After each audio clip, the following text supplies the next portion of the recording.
Health costs are going through the roof.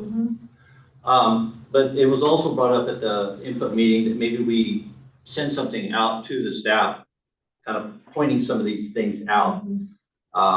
We had talked we send out an email to everybody to talk about the summer payroll anyway, especially this year because of the changes in when we started and those types of things. So we want to make sure everybody knows how many checks they're going to get getting in June or how much. We'll just add a couple of examples onto that email so that they can see, you know, maybe we'll do a level 2 teacher and an EA, an entry level EA, and kind of show the differences of how that comes out. Also notice the increase in our liability insurance. That's what the property values, or that's to insure our property, 16% increase, about $350,000. A couple other things that take into consideration with this, our unit value, which is how the SEG is distributed to us, went up by 3.8%, but we had a 3.1% decrease in membership. That's good. Yep. And then note all of these changes that are mandated through the House Bill 2 and these insurances and everything. That hits our federal programs too. We were talking about Title I earlier, right? Everybody that's paid out of Title I now has a 4% increase in salary, and we're paying 80% of their benefits, so it's an increase there. So it's basically giving us less for other stuff within the grant. So operational ends up absorbing more of that. So this is just kind of a trend of the 80, 120-day membership. It's been dropping dramatically. I think this has been kind of projected that it's going to continue this way. Looks, yeah. The scale is real small. Hey, we gotta have it for dramatic. Yeah, it's really making a point here. Is there a chance we're gonna get anything back or no? As far as. I mean, as I understand it, it comes and goes. It does. So it'll drop to a certain point and then it'll start increasing again. Although, I mean, I've been hearing even from a national level that birth rates are dropping across the country. And so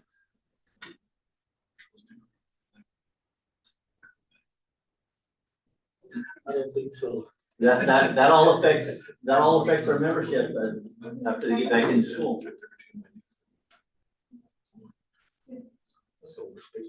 So we talked about unit value. Unit value did increase. That was based on the House Bill 63 formula that changed, and the funding that the state provided us. So our estimated unit value for 26 is 6801.35 compared to 6553.75 this last year. That is a 4% increase in unit value. So our SEG, as we look at it year over year, this is the revenue that we've got coming in. As you can see, it continues to increase at this point, even though we have a drop in membership.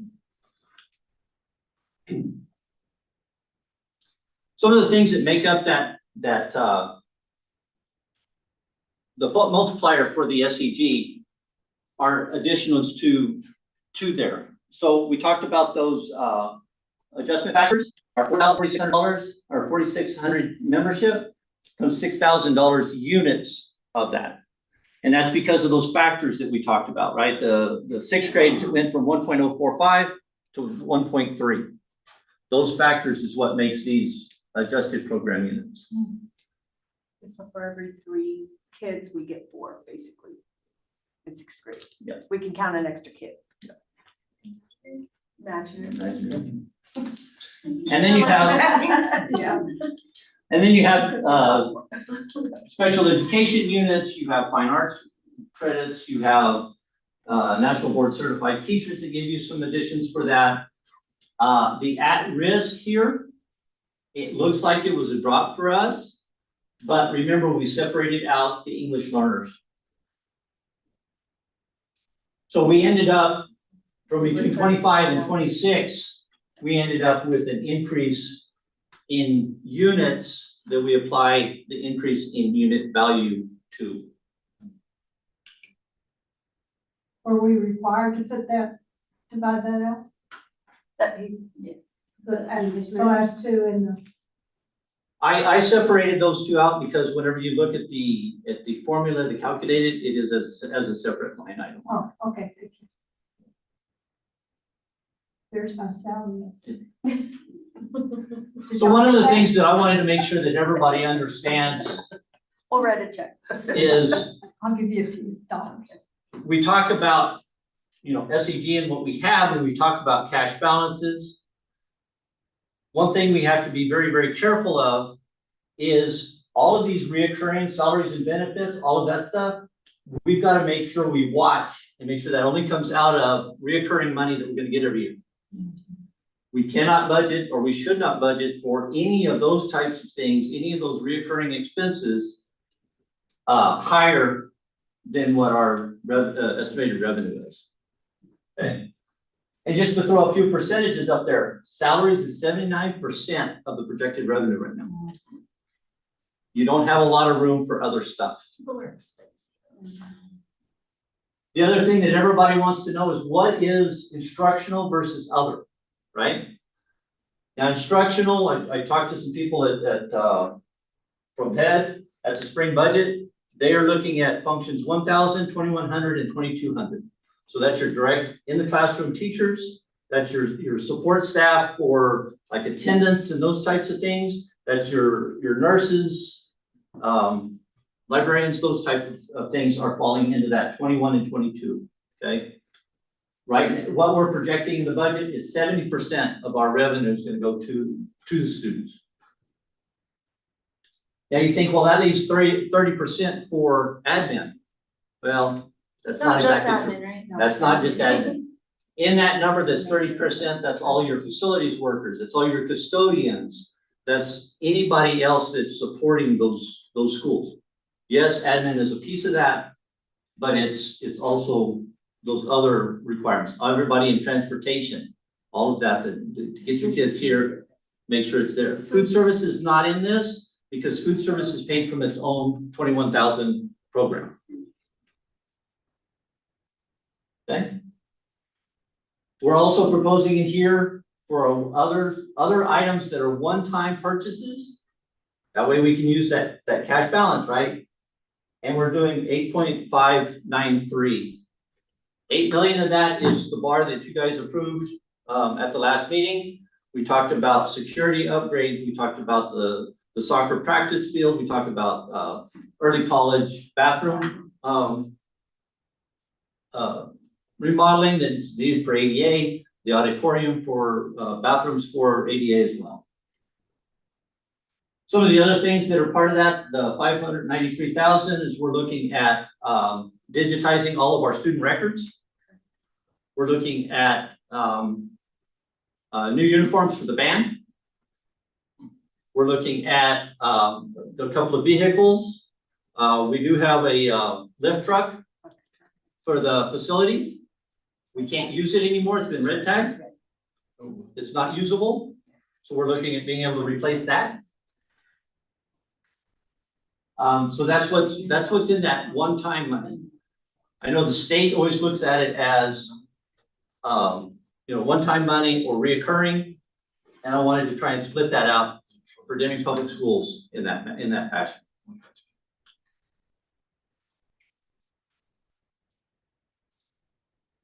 So then for you, once we put in, one of the things that the schools have to do is they have to budget everything and put everything in an expense, basically. So we have to look at what our revenue is going to be. We have to project what our cash balance is going to be at the end of the year. And then we have to budget an expense for all of those things. Okay, that's the reason why this number is higher than the 72 million that we had earlier. That is looking at our cash balance that we have. Again, we need to be very careful and make sure that we don't project any type of salaries or anything like that so that we make sure we can continue with that, but we can do the one-time purchases like we just talked about earlier. That also helps us with emergency funds. If something comes up and we need to do something now, we've got some room for that. The other thing that does is our federal funds, we send out the money, we pay the bills, we submit it for an RFR to PED, and sometime later they pay us back. They have gotten better over the last year or so about getting us reimbursed for that. But there was for a while, we were waiting 3 to 6 months for that money to come back to us. We've got to have money in the bank to cover those types of things. Okay, so the budget that we'll be presenting next at the next meeting to you for approval will be with these allocations. The reason that we have food service as a part of that is that's where we did the vector trainings last year. We gave a stipend to all of them that completed the vector trainings by a certain deadline. It's a $300 stipend for that. How much was the stipend? 300. 300.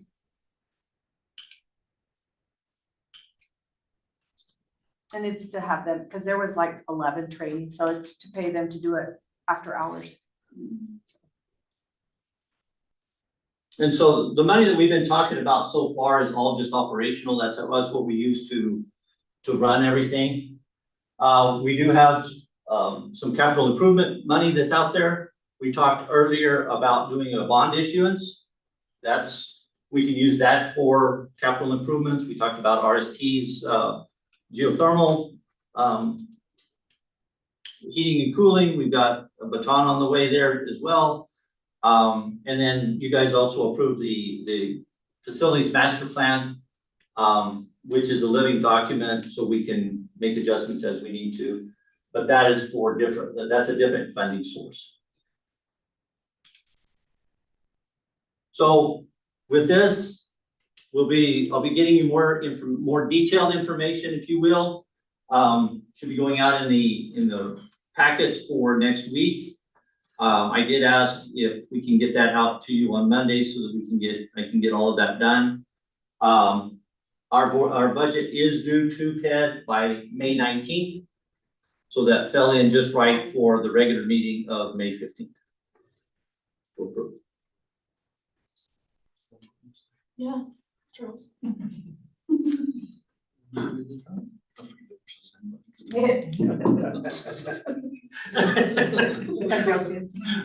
It's a joke. Sorry. Now who's Any- gonna come up here and sit by me so you can listen? Any questions? No, I don't think so. No. Thank you for Thank that. you. Insightful. It made it really easy to understand. Yeah.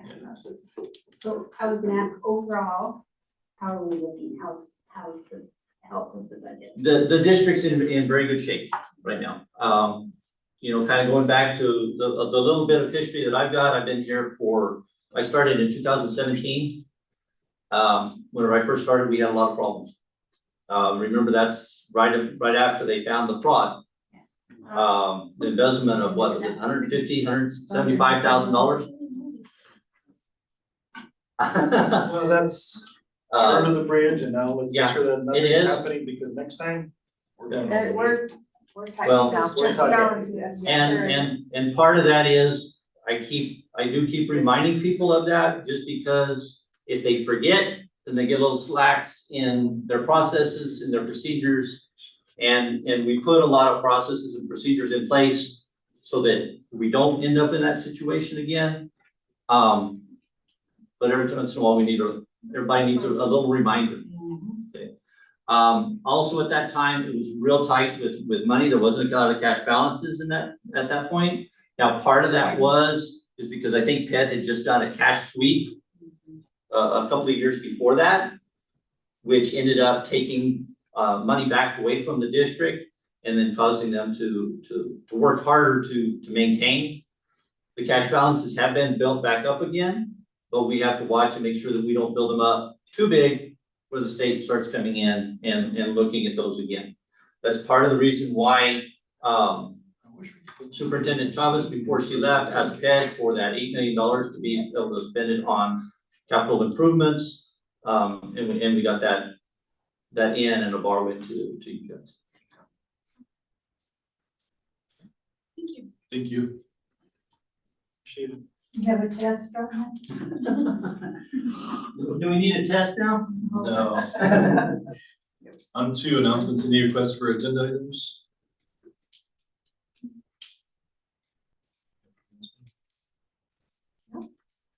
Remember to go to Red Mountain, huh? Yes, Red Mountain next week. Next week. So yeah, the next regular meeting will be May 15th, 2025 at 5:30. Meeting will take place at Oregon Middle School. Maybe at 2105 at 418. And with that, I'll need a motion to adjourn. Make a motion. I'll second. Mr. Crowe. Yes, sir. Mrs. Perez? Yes. Mrs. Cameron? Yes. Mrs.